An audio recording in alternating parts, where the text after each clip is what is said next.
Business Club de France des agriculteurs avec Michel Picot.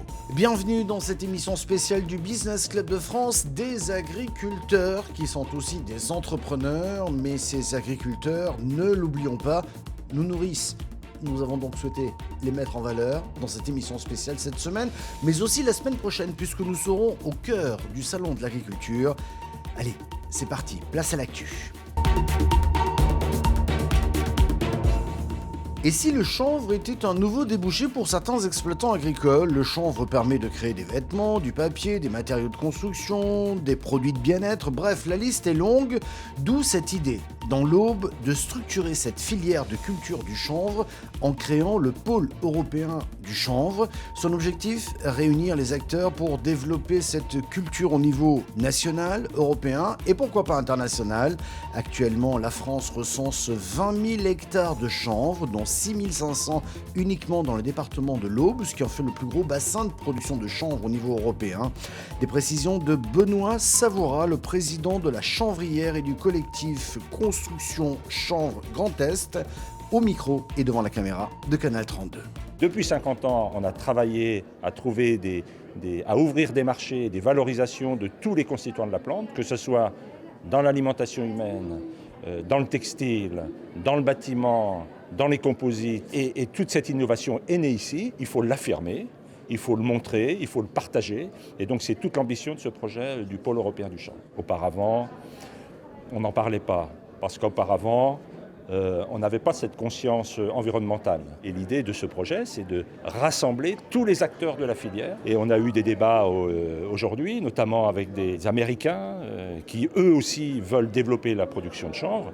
Et c'est vrai que les marchés de demain nécessiteront un développement de surface tous azimuts. Allez, nous partons dans les Vosges pour visiter le GAEC. C'est un groupement agricole d'exploitation en commun de Vaxeux.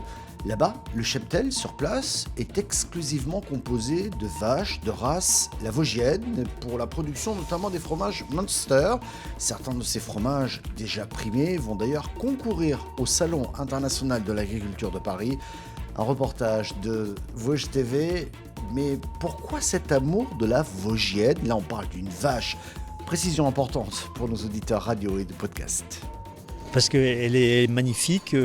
Alors après, on rationalise, on se rend compte qu'elle est effectivement adaptée à la topographie, à l'alimentation pas très riche qui pousse ici. Mais à l'origine, c'est pas très rationnel. C'est vraiment ça tient plus du coup de foudre que du raisonnement économique.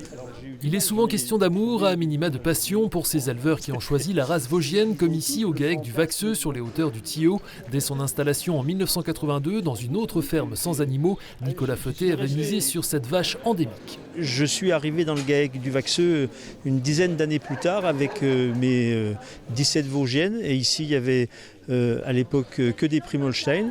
Et puis tout doucement, la vosgienne a pris le dessus sur cette race qui ne sait plus marcher. La Primolstein, c'est vraiment pas une vache adaptée à la montagne vosgienne. Et aujourd'hui, il n'y a ici que des vosgiennes. L'exploitation compte aujourd'hui 65 vaches allaitantes et autant de génisses reproductrices. Voici d'ailleurs l'une des petites dernières, Uderzo, un cheptel conséquent et stable à l'image des effectifs de la race vosgienne. Alors sur le massif, on a un petit peu moins de 10 000 animaux et un petit 3 000 sur le département des Vosges. Le département des Vosges est le département qui a le plus d'effectifs de la race vosgienne. C'est beaucoup en allaitant. On s'aperçoit que le côté de la viande en race vosgienne se développe de plus en plus. Alors c'est beaucoup sur des circuits courts, c'est beaucoup en vente directe, mais ça permet de faire vivre des fermes avec des petits effectifs d'animaux. Ouais. De jeunes agriculteurs n'hésitent plus à se lancer. Au GAEC du Vaxeux, Nicolas Feutet est le dernier des associés initiaux et en train de passer la main à ses enfants et à sa belle-fille, aidée par 2 salariés, pour gérer une production conséquente, 30 tonnes de fromage par an, Munster bien sûr et Tom. Albert a toujours voulu travailler ici. C'est dur parce qu'il faut être motivé et qu'on ne fait pas 35 heures semaine, mais c'est quand même plus facile d'être agriculteur aujourd'hui qu'il y a 50 ans. On a des machines, c'est plus facile qu'avant quand même. GAEC entièrement familial, c'est pas toujours facile j'imagine? Ah bah des fois il y a des petites frictions, ouais. 4 fromages du GAEC du Vaxeux vont concourir d'ici quelques jours au Salon de l'Agriculture. Le Munster a déjà raflé par le passé la médaille d'or. Y seront également présentes 5 vaches vosgiennes, dont 2 du département. Une belle vitrine pour la race qui donne également rendez-vous au Salon Green Expo début mars et le 22 avril pour une marche dans les rues d'Épinal. Portrait du côté de Limoges. Depuis plusieurs années, Fabien Bru tenait un stand de primeurs bio aux Halles centrales de Limoges. Désormais, à la tête de sa propre exploitation d'une 50aine d'hectares à Saint-Junien, il s'est lancé dans le maraîchage bio et la vente à la ferme, les légumes de Fabien.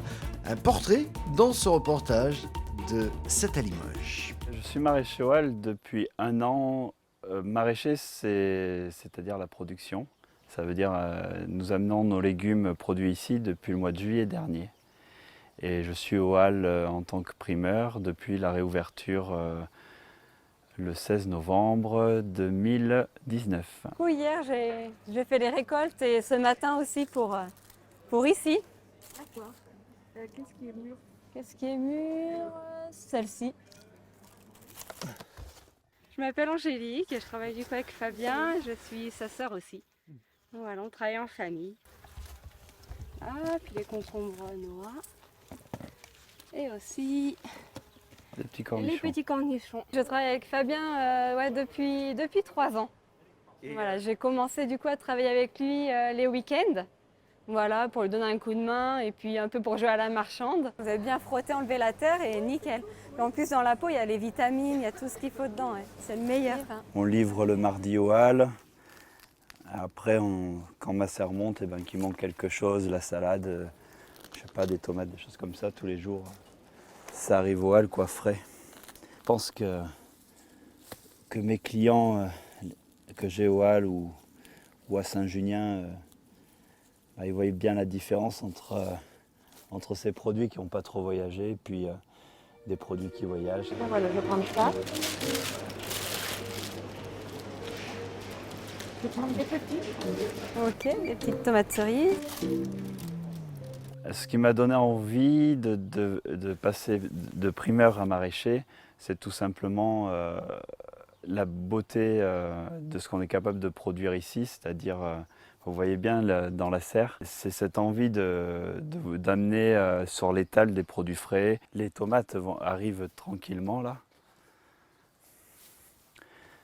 Et il va y en avoir, hein, parce que quand je vois ce qu'il y a sur les pieds, là, ça va être magnifique. En gros, je sais produire et je voulais amener ça sur mon étal.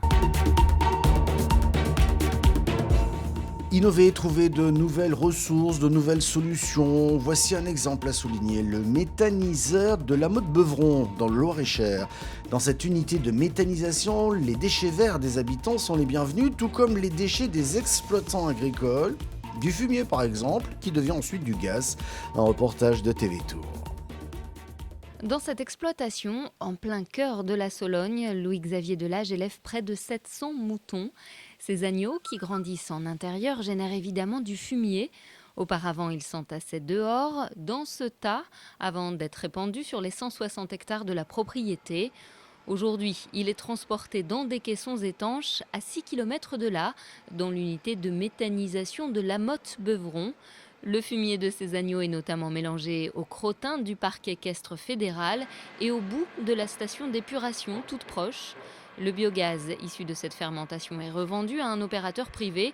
Quant à notre agriculteur, il récupère un résidu appelé digesta qui s'avère être un très bon engrais naturel. Et donc c'est très riche en matière organique.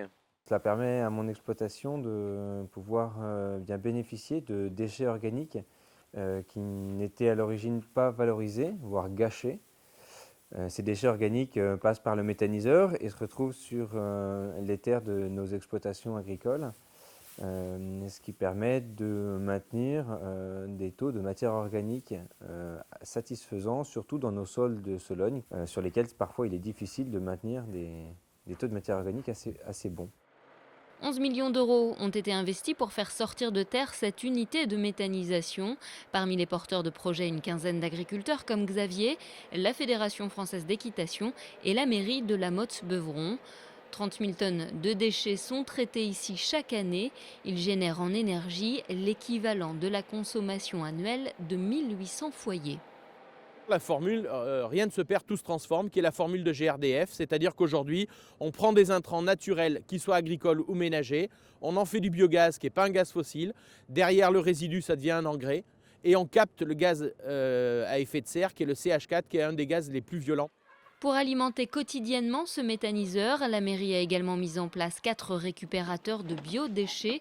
Les cantines et les particuliers sont donc incités à apporter leurs déchets alimentaires pour qu'ils soient eux aussi valorisés.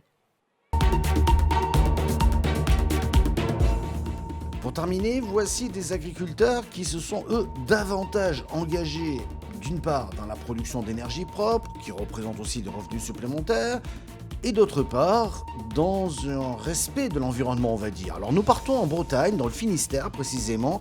Les agriculteurs se sont associés pour utiliser leur foncier pour développer notamment de l'éolien. C'est une première étape, une belle diversification à souligner, surtout quand les prix de l'énergie explosent. Les précisions de Pascal Chaussec, exploitant agricole, à la retraite aujourd'hui, mais il est aussi président de cette SAS Énergie Galzic, dont les agriculteurs sont actionnaires. Un reportage de la chaîne Demain TV. Ce projet éolien en fait se trouve ici dans le Finistère. Alors, on est au nord de Quimper, on est sur les hauteurs, on est sur une chaîne de montagnes qui s'appelle les Montagnes Noires. Alors ici on est à peu près à 220-230 mètres de hauteur, ce qui est un site intéressant pour de l'éolien. En échangeant avec des collègues agriculteurs, on s'est dit que peut-être qu'il y aurait quelque chose d'intéressant à envisager. La production d'énergie renouvelable est absolument incontournable. Il faudra qu'on se mobilise tous au niveau national, au niveau mondial, pour produire l'énergie qui ne viendra plus de l'énergie fossile, parce que ça, c'est plus possible. Alors, il y aura évidemment, d'abord, la première étape, c'est évidemment de la sobriété énergétique, et ensuite, mobiliser tout le potentiel qui existe, notamment à partir du foncier, de notre foncier agricole, pour produire plusieurs types d'énergie renouvelable, et dont l'éolien, mais il n'y a pas que l'éolien, il y a aussi beaucoup d'autres énergies renouvelables qui peuvent venir du monde agricole, et c'est important, très important que les agriculteurs se mobilisent sur cette belle diversification. Quand on a mis un pied dans la production d'énergie renouvelable, je dirais c'est un peu comme un virus que vous prend, puisque c'est quand même tellement complémentaire à l'activité agricole, puisque c'est très peu chronophage, contrairement à notre métier, et c'est aussi un revenu complémentaire. Alors on s'est dit, on a un gisement qui paraît intéressant ici, et Dieu sait que les gisements en éolien terrestre deviennent de plus en plus rares. Merci de nous avoir suivis. La semaine prochaine, nous parlerons toujours de nos entreprises agricoles, trop peu connues je trouve, et nous serons au cœur du Salon de l'agriculture de Paris. Merci de votre fidélité.